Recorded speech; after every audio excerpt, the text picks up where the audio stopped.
When you think of Mortal Kombat, Scorpion is the first character that comes to mind, unless it's Shujinko. In that case, get some help. The spirit-flinging, fire-breathing, teleporting ninja has been the face of Mortal Kombat since 1992. Between the reboot and time travel, it can be tricky to keep track of what he's been up to. And that's why we're here to help you catch up with the Scorpion timeline. Get over here! Old canon, Mortal Kombat 1 through Armageddon. While MK9 gave Scorpion and the series a full-on reboot, the original old-school Scorpion has a ton of history to dive into. Scorpion was a member of the legendary Shirai Ryu ninja clan. Originally known as Hanzo Hasashi, he earned the nickname Scorpion from his clan for his swift and deadly skills in combat. One fateful night, the necromancer Quan Chi attacks the Shirai Ryu disguised as Sub-Zero, an assassin from a ninja rival clan, the Lin Kuei. As Sub-Zero, Quan Chi slaughters the entire Shirai Ryu clan, including Hanzo and his family. He then resurrects Scorpion from the hellscape of the Netherrealm as his own personal soldier. Quan Chi offers him the opportunity to exact vengeance on Sub-Zero by competing in the Mortal Kombat tournament, a gathering of the most powerful warriors from across the realms. Scorpion successfully kills Sub-Zero, but after returning to the Netherrealm, he learns that Sub-Zero has somehow returned. So he does the sensible thing and goes off to kill him all over again. However, this Sub-Zero is actually the younger brother of the original. Look, we already did a whole timeline about Sub-Zero, so if you're confused, that'll clear things up for you. Once Scorpion realizes that this isn't the same ninja who killed his family, he vows instead to protect the new Sub-Zero. When the king of Outworld, Shao Kahn, invades Earthrealm, he recruits Scorpion as a part of his forces. Scorpion's on board until he learns that Sub-Zero fights for Earthrealm. A conquered Earthrealm means a dead Sub-Zero, so he switches sides and helps the Earthrealm's chosen warriors defeat Shao Kahn. Sometime later, he learns the truth that his master, Quan Chi, was the one who actually murdered his family. The sorcerer attempts to banish Scorpion through a gateway back to the Netherrealm, but the ninja tackles him through the portal, trapping the both of them in the Netherrealm. For 5 years, Scorpion pursues and tortures Quan Chi. Seeking escape, the sorcerer recruits the help of 2 Oni, Dramin and Moloch. The demons help him escape to Earthrealm, but Scorpion is in hot pursuit. Before he can keep beating up Quan Chi, he has to get through Dramin and Moloch. Those two cast him into a Soulnado. Yes, that's a soul tornado. But of course, Scorpion survives. The Elder Gods find him, make him their champion, and recruit him to defeat the newly resurrected Dragon King, Onaga. This tyrant's conquest threatens the way of life of every realm. So Scorpion, imbued with the powers of the Elder Gods, pursues Onaga to do battle and save the realms. But he never actually fights him, apparently. Instead, he gets beaten up by everyone's favorite Mortal Kombat character, Shujinko. Even though he never actually did anything, Scorpion holds the Elder Gods to their end of the bargain they had made with him, to resurrect the Shirai Ryu clan. They do so, but resurrect the clan as warrior revenants, just as Scorpion. Scorpion is pissed, and renounces his alliance with the Elder Gods, vowing to throw a wrench in their plans to prevent Armageddon. Yeah, he would let the world end just to spite the Elder Gods. Scorpion doesn't survive the final battle of Armageddon, though. Shao Kahn emerges as the winner. In a last-ditch effort to save, well, everything, the Thunder God Raiden reverts time back to the very first Mortal Kombat tournament in the series, Mortal Kombat 9. When MK9 came out, Scorpion's backstory pretty much stayed the same. He's still the same old Hanzo Hasashi from the same old Shirai Ryu clan. But here's where things split off. After Quan Chi sends him to Shang Tsung's Mortal Kombat tournament, Scorpion immediately demands to fight Sub-Zero, but Shang Tsung refuses. Instead, he has him face off against the warrior monk Kung Lao and the Native American shaman Nightwolf. Nightwolf warns Scorpion about the misfortune that his vengeful plan will bring, but he doesn't care. Scorpion defeats him and Kung Lao anyway. Once again, Scorpion demands to fight Sub-Zero, and Shang Tsung assures him that they'll battle soon. Raiden suddenly has a premonition of Scorpion killing Sub-Zero and Sub-Zero's resurrection as an evil spirit, aka Noob Saibot. He approaches Scorpion, pleading with him not to kill Sub-Zero. Scorpion ignores his request until Raiden tells him that in return for his mercy, he'll petition the all-powerful Elder Gods to return the Shirai Ryu clan to the realm of the living.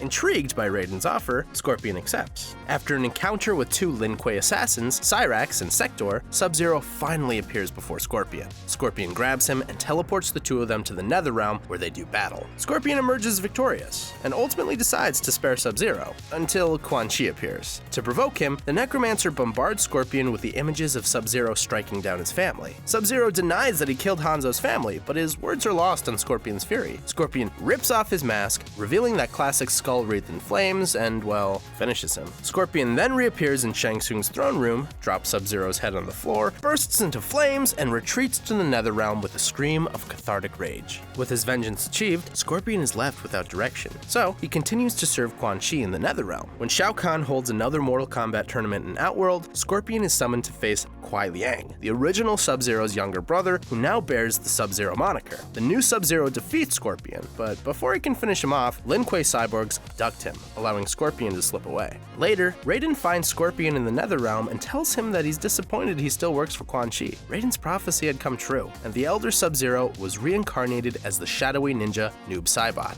but Scorpion doesn't want to hear it. He claims that Raiden could have saved his clan on that fateful night, but chose not to. The two fight, since using your words doesn't seem to get anybody anywhere in this series, and Raiden wins, leaving Scorpion to flee. Mortal Kombat 10.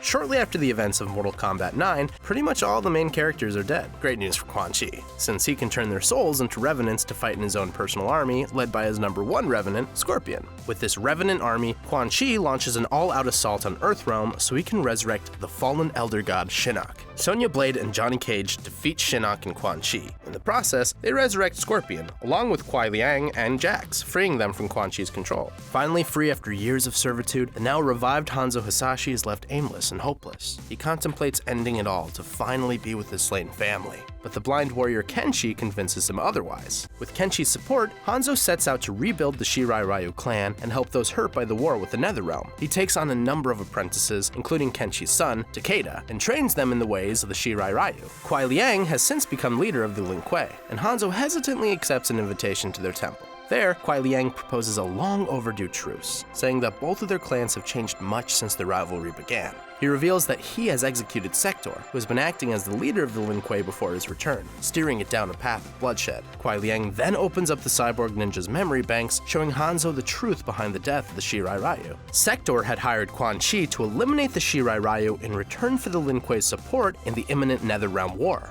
But once the Necromancer resurrected Scorpion, Sector reneged on their deal. Kuai Liang had no idea of the Lin Kuei's role in his family's deaths, and even harbors no resentment towards Hanzo for killing his brother. He knows that Quan Chi was manipulating him. Hanzo thanks Sub-Zero for this information and swears vengeance against Quan Chi for all that he's done. With that, the two warriors go their separate ways with a newfound trust between their clans and each other. Sometime later, Hanzo learns that Sonya Blade has captured Quan Chi, so he goes to the camp where special forces are holding the sorcerer captive and demands they turn him over to him. When Sonya refuses, he orders the Shirai Ryu ninjas to attack, brawling with his friends Sonya, Johnny Cage, and Kenshi as he tears his way towards Quan Chi. When he reaches him, the Necromancer begs Scorpion to spare him, but Hanzo ignores his pleas, saying that he's no longer Scorpion. Before Quan Chi can escape, Hanzo hits him with that "get over here" and decapitates him. In his last moments, however, Quan Chi completes a ritual to revive Shinnok. The Elder God appears, and even with the combined might of Hanzo and his allies, Shinnok is too powerful for them. Shinnok escapes, but Hanzo is able to point Cassie Cage and her team in his direction. Then Hanzo sits the rest of this adventure out. At least he finally killed the one truly responsible for the death of his family. Mortal Kombat 11.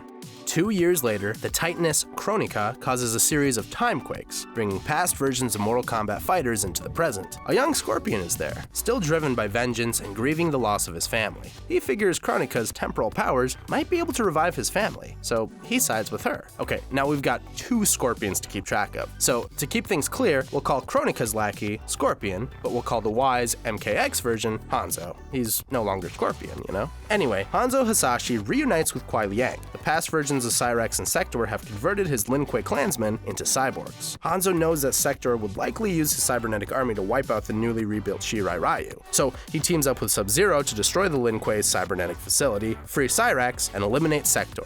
With the cyborg threat gone, Hanzo allows the surviving Earthrealm fighters to take refuge in the Shirai Ryu Fire Gardens. There, he learns that Kronika is actually Shinnok's mother. So, since she's Shinnok's mother, and Quan Chi was Shinnok's servant, and Quan Chi murdered his clan, then Hanzo figures Kronika is indirectly responsible. So, he and his syllogistic thinking decide to help defeat her. He and Sub-Zero go to Charon, the ferryman of the Netherrealm, hoping that he can lead them to Kronika's hourglass, the relic that gives the Titaness control over time. They find Devora attacking the ferryman, but before they can stop her, Scorpion appears and battles Hanzo. Hanzo tries to reason with his former self, saying that the only thing that's driving him is his desire to bring back his wife and daughter, the greater good. He also tells himself that Kronika is Shinnok's mom, and that Shinnok's the one responsible for their family's massacre. At that point, Devora attacks Hanzo, fatally poisoning him. Scorpion realizes, hey, maybe this older and wiser version of myself was right. So he turns on D'Vorah, cutting off her, poisoning things. As he dies in the arms of his younger self, Hanzo tells Scorpion to continue his mission,